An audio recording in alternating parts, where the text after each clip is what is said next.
Hi guys, this is Bugman60S2 and I'm doing a reptile video of what I've got in my room, which I haven't actually done in God knows how long. This is my Chinese water dragon, Bruno. See if I can get to focus. There we go. At the moment he's not tame. He is, in fact, when I bought him, he was so small to be so small as a baby that I had to tweezer feed him. And I mean, he comes to my hand every now and again for food. He won't try and bite me, but he will come to my hand for food if I put it on my hand. If I tried to hand feed him, he does not agree with it.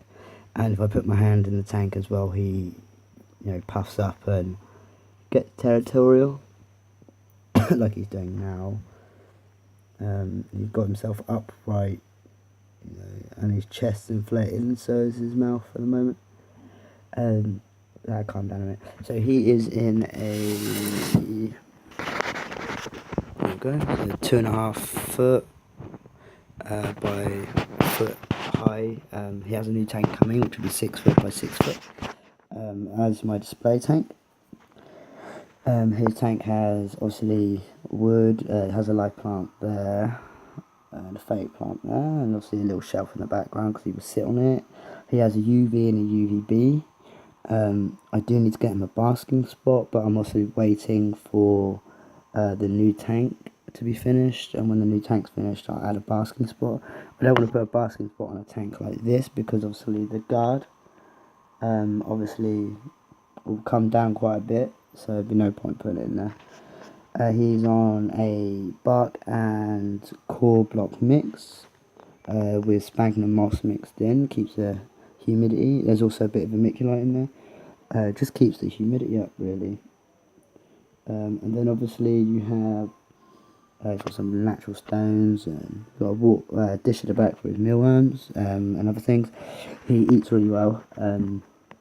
Other than obviously I have to tweezer feed him. I did try for a week with just throwing food in there, and I counted how many I put in there, and at the end of the week the same amount was still in there. He would not eat them. He is very fussy, and he does not like locust, but he'll eat mealworms, waxworms, and everything else pretty fine. He has a little water dish. I did have a bigger one in there, but I found that when he was up high, like on the top branch like that, he would come straight to a branch like here, and then jump straight in the water and just go everywhere. Obviously that's a good thing because it gives him something to do, but obviously the maintenance with the water with these guys, you have to change it every day.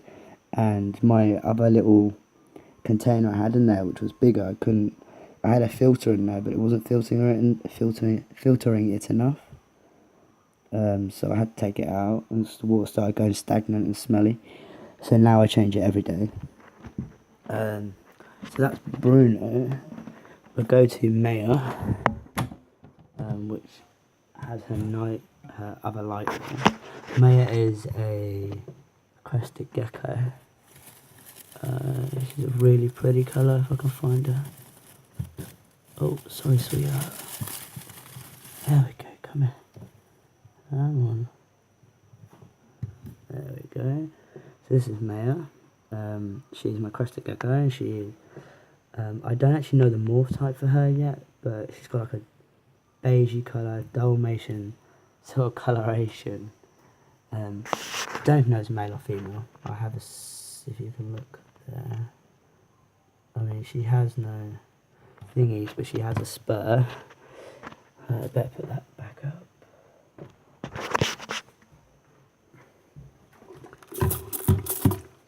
So, she just eats fruit. She gets bugs twice a week with calcium and everything else.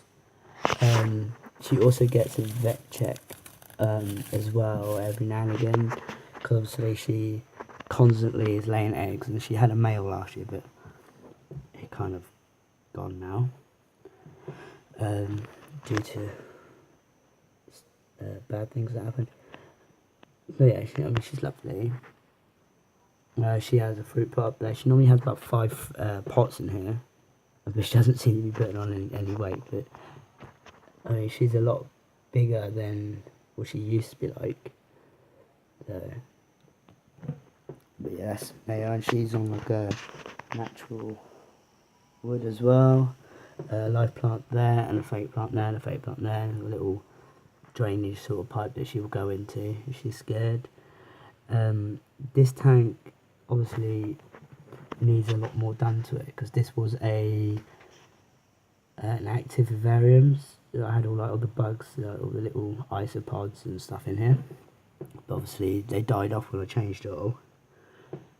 So now she's on like a bark, sort of, bark, soil, vermiculite and sphagnum moss to keep the humidity up. And the humidity is at 82 now. She's Rapashi every day. They say you're supposed to give them every other day, but I give it to her every day because obviously, I mean, this is yesterday's and it's gone gammy already, so I don't like to leave it in there too long. I'll take that out now and give us a new food in a little while. So that's her. She gets misted 3 times a day. She's got a new tank coming as well, which will be a little bit bigger because I'm gonna have a double tank where I can half the middle to have a male, so they both have their own separate space, so she couldn't see him and he couldn't see her. That's if it works. Like, I don't actually know. I've been speaking to some reptile people and they said it would work, but I'm not entirely sure. That's her. And then you have these guys, which at the moment are a mess, and I've never had an animal that gets so messy so quickly. These are my 2 male, well no, I don't know the sexes yet, my 2 red leg tortoises. They're only a couple months old. They only hatched 4 months ago, and they're growing pretty big, and they are pretty tame as well. The only way I can tell them apart is I call one Dixie and the other one's Superwoman. This one has a love bar on its shell, and then this one has like a Superman sign. So it's the only way I can tell them apart. They're on calcium. They got like cuttlefish in here every day, as well as fresh water every day. They get dandelions every other day. I don't want to give them too much, obviously, because it's too high in calcium, but I found lately that they're really liking dandelions. They get fresh greens every day as well. Obviously the days that dandelions are put down, I don't give them greens, because obviously dandelions are very high in calcium and things like that, so I don't like to put too much in there. So, and again, they're just on bark with a little bit of soil.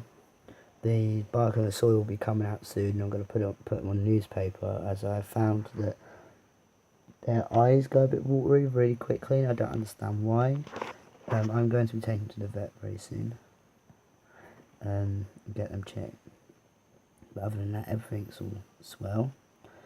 They're very weird little creatures, I'm not gonna lie. Like, they're very funny. They have their own little personalities, and they just love people. Like, already trying to eat something that's dry. That was today's, and it's already dried out, and they're already trying to eat it. Which is always a good thing, because I kind of like it when their food's gone dry, like this. I'll put it in a bag, and then if it's like when it comes to winter, if you preserve these nicely, when it comes to winter, you've got your own dry mix,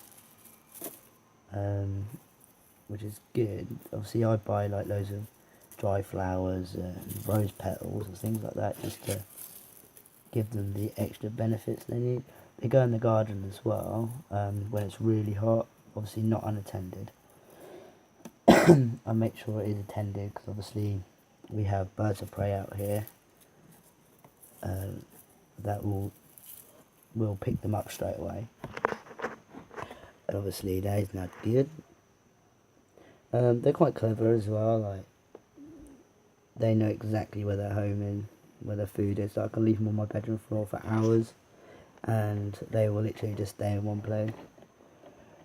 So yeah, it's pretty good. Obviously I forgot to say the Chinese water dragon.